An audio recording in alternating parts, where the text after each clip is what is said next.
కోలీవుడ్ డైరెక్టర్లు తెలుగులోనూ సినిమాలు చేస్తోన్న సంగతి తెలిసిందే.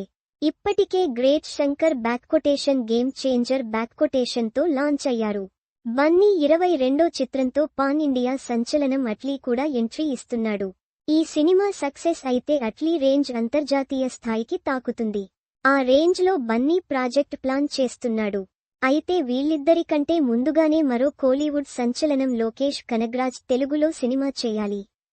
కానీ అది ఇంతవరకు సాధ్యపడలేదు. విక్రమ్ రిలీజ్ అనంతరం మెగా పవర్ స్టార్ రామ్ చరణ్తో సినిమా చేస్తాడనే ప్రచారం జరిగింది. కానీ అది సాధ్యపడలేదు.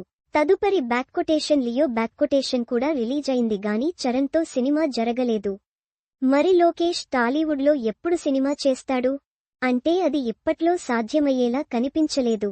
ఆయన లైనప్ చూస్తుంటే ఎంత బిజీగా ఉన్నాడో అర్థమవుతుంది.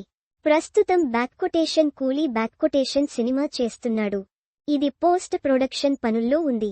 రిలీజ్ అనంతరం ఖైదీ 2 పట్టాలెక్కుతుంది.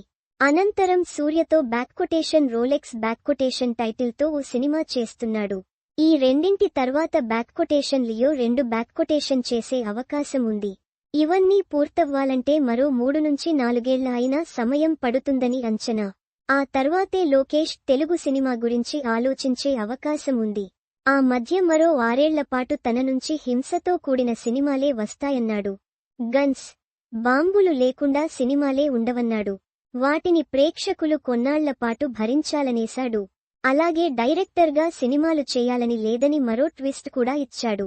10 సినిమాలు చేసి ఇండస్ట్రీ వదిలిపోతానని అన్నాడు.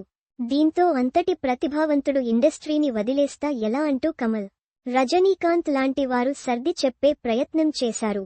మరి ఇలాంటి తర్జన భర్జన మధ్య లోకేష్ టాలీవుడ్ ఎంట్రీ ఉంటుందా ఉండదా అన్నది చూడాలి.